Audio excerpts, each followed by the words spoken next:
to the right. They don't care about hypocrisy. I just wanted to remind you that Trump did that, and maybe he was afraid the book would just burn up if he did it. Needless to say, what Mamdani did is not illegal. It's not even that unusual to take an oath on whatever holy book you happen to believe in, or another book altogether. But conservative extremists with no knowledge about what the Constitution says or how anything works, or any awareness that we have more diverse public officials now, and a lot of people have been pushing back on that idiotic tradition of taking an oath on a holy book. They have no idea any of this is happening. So the bottom line is there is no threat posed by a Muslim mayor who takes an oath on the Quran. He is very much a liberal. I hope he does super liberally things. I saw the inauguration. I'm filming this on New Year's Day. I watched his ceremonial inauguration in front of City Hall.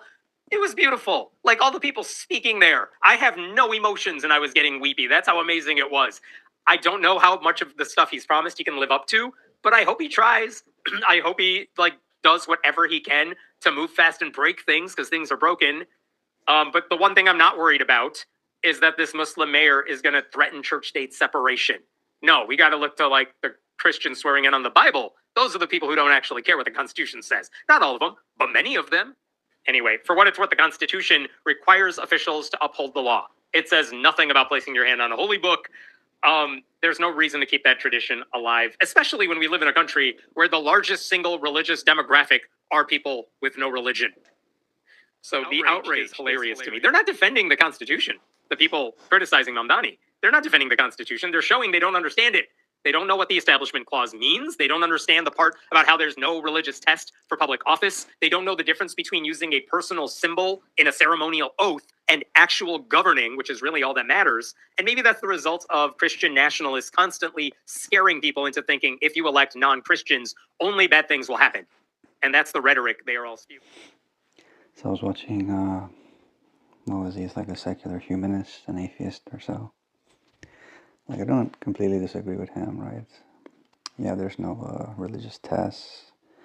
I think it's optional to learn the Bible, right? Even Trump didn't even put his hand on the Bible, right, or so. And then Amandi, or Zoran, right, swore on the Quran or whatever. But the problem, though, is when you're governing and you're doing, practicing law and stuff like that, despite what liberalism or secular liberalism or whatever says or believes, nobody actually governs neutrally or statically.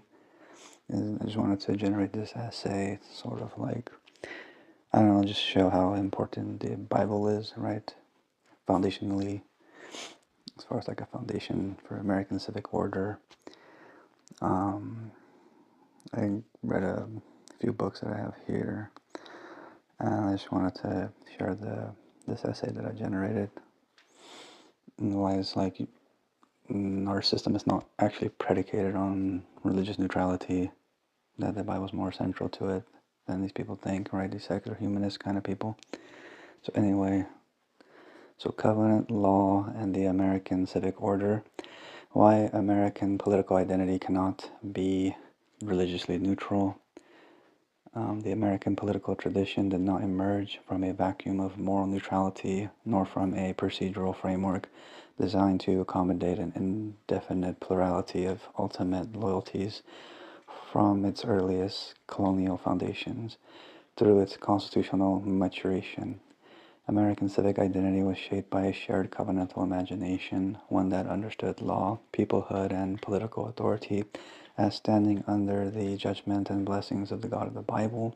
This covenantal framework did not require uniform piety, nor did it erase dissent or injustice, yet it decisively structured the moral universe within which American law and institutions took from. Early Americans did not merely borrow biblical language for rhetorical flourish.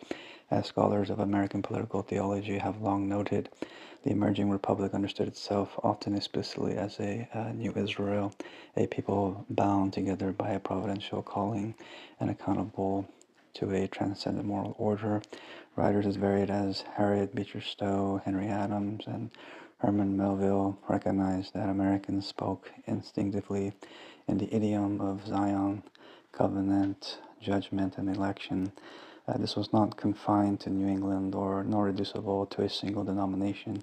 It reflected a widespread cultural orientation in which the Old Testament in particular supplied the dominant political grammar of early American life. As American Zion demonstrates, early American biblicism overwhelmingly favored the Hebrew scriptures when articulating national purpose, law, and destiny. Patriots during the Revolution invoked Moses' Israel and covenant far more readily than Christ or the gospel narratives, not because they rejected Christianity, but because they viewed the Old Testament as paradigmatically political, concerned with nationhood, law, judgment, and collective responsibility. This exegetical posture would gradually shift during the 19th century as evangelicalism and New Testament moral discourse became more prominent, yet the foundational role of the Old Testament in shaping America's early political imagination is beyond serious dispute. Crucially, this covenantal vision was not merely symbolic or sermonic. It was constitutional, as H. Brown shows in the American constitutional tradition. Long before 1787, American political communities organized themselves through written covenants and charters that function as genuine constitutions. These documents established lawful authority, divided powers, limited government, and protected fundamental liberties, not as concessions from shifting majorities, but as binding moral constraints.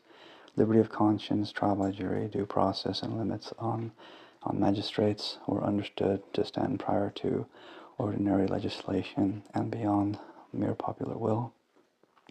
In 1643, Articles of Confederation of the United Colonies of New England provided a especially clear example. Formed by Massachusetts Bay, Plymouth, Connecticut, and New Haven, this confederation explicitly joined political cooperation to the preservation of gospel truth, while simultaneously preserving the internal sovereignty of each member colony. Central authority was strictly limited to enumerated matters of common concern and was forbidden from intruding upon local jurisdiction. Here we see the early emergence of American federalism, not as a value-neutral administrative device, but as a covenantal solution to the problem of unity without moral or jurisdictional erasure.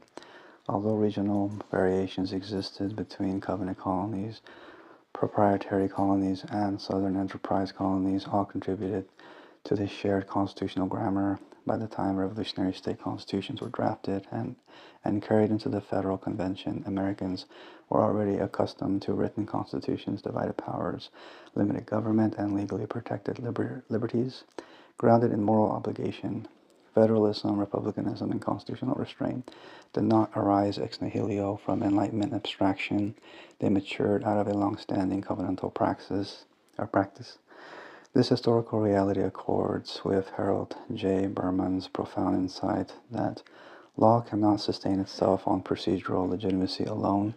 Legal systems require ritual, tradition, authority, and claims to universality, elements law shares with religion.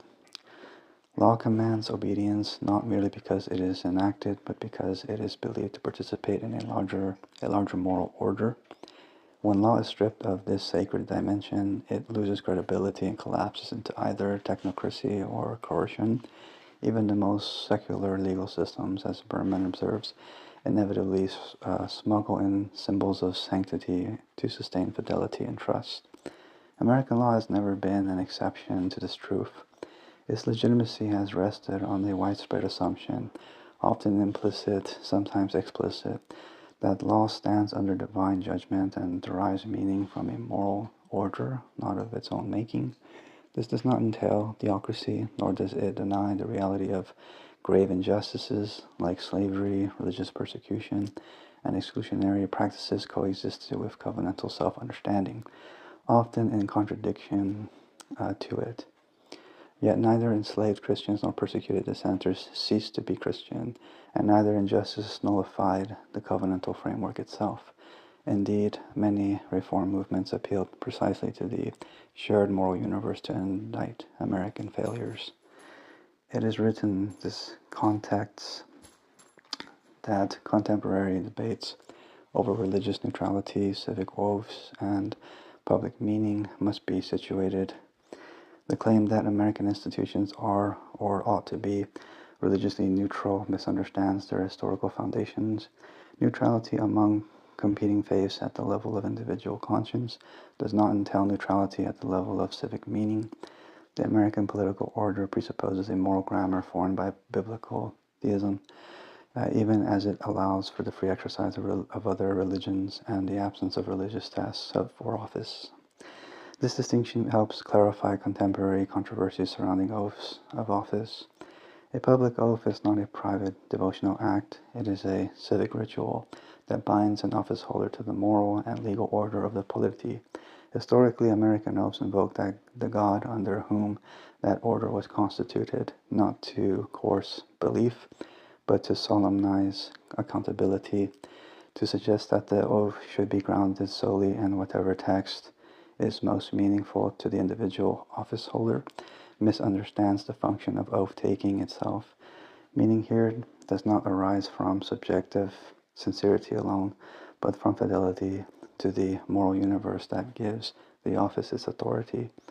Non-Christians may fully participate in American public life, govern justly, and enjoy equal civil standing, yet the American political order they serve is not an empty procedural shell. It operates, as one might say, in the mode of Christianity, that is, within a moral framework shaped by biblical theism, covenantal obligation, and a belief in law as accountable to transcendent justice. Governing in the mode of does not require personal adherence. It requires respect for and fidelity to the inherited moral architecture of the polity. Secular neutrality, understood as the evacuation of substantive moral commitments from public life, is neither historically accurate nor philosophically sustainable. As Berman warns, societies are threatened today less by excessive integration of law and religion than by their fragmentation, by contempt for law, skepticism about meaning, and the erosion of shared moral horizons. The American experiment has endured not because it perfected neutrality, but because it balanced liberty with covenant, pluralism with moral coherence, and institutional restraint with transcendent accountability.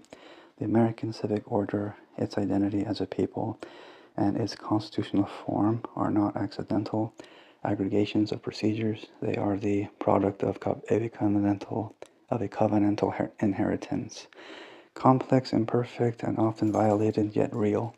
To understand that inheritance is not to impose belief, but to acknowledge history. To acknowledge history, and without that acknowledgement, neither law nor liberty can long endure. So that is the essay that generated. So yeah, basically, I believe through the presupposition of the covenant, not secular presupposition, you can account for, the God of the country, right? The God of America, the American identity, American civic order, its civil structures, its character, all of that, its destiny, its past, all of that. All of that can be accounted for through the covenantal presupposition. This is what you see in the Pilgrims, the Puritans, and the colonial roots shared the same, religious imagination or religious presuppositions as, Britain, where they came from, even the Revolutionary War. I think in Britain it was known as the Presbyterian Rebellion.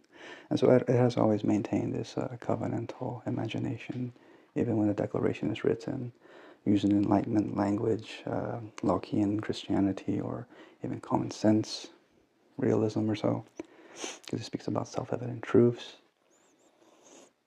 And so all of this you can trace from the Pilgrims and the God of their sacred covenants and the God of their constitutions. And you see it, that genealogy of thought or idea, right, continue even in the Declaration and all that, and through federalism and all that. And so, I wanted to, just put my thoughts on what I thought about the idea. Like, is the Bible just a ceremonial book, or is it more foundational than that? It is certainly not just ceremonial and symbolic. It carries a lot of foundational weight, right? meaning and stuff like that. And so that's why I said that, yeah, the Bible's very foundational to the country, to the republic, to the deity, to the civic structure, all of these things we accept about ourselves, right, as a people. It's rooted in the idea of the covenant, like in the Bible. That's how God creates a people, children of the promise. If you be my people, I'll be your God, I give you a new identity, etc. Then, yeah, it's like, what else? It's not I who live, but he who liveth, he who liveth in me, right? This New Testament spirituality. And so anyway, I just don't want to ramble, but that's the essay. Sorry, down here I put the works cited to show you my sources, right? It did add other sources, I think that it drew from, because I showed it. It's the works cited notes in the book, right? The American Constitutional Tradition by Lowell Brown. It traces all of the tradition of constitutionalism, even to the Pilgrims, the colonial charters, covenants, and revolutionary and state constitutions, right? From 1578 to 1780. And then give me other books. I guess I have to do with it, right? Because I read, Faith and Order was one I was reading by Harold Berman. And then The American Constitutional Tradition by Brown. And then American Zion by Eran Shalev. The Old Testament as a political text from the Revolution to the Civil War. And I have America's God and all these other ones. And then inside all these other ones. Now, if you can look it up if you are interested. And anyway, if you like my video, please like and subscribe. Thank you, and God bless.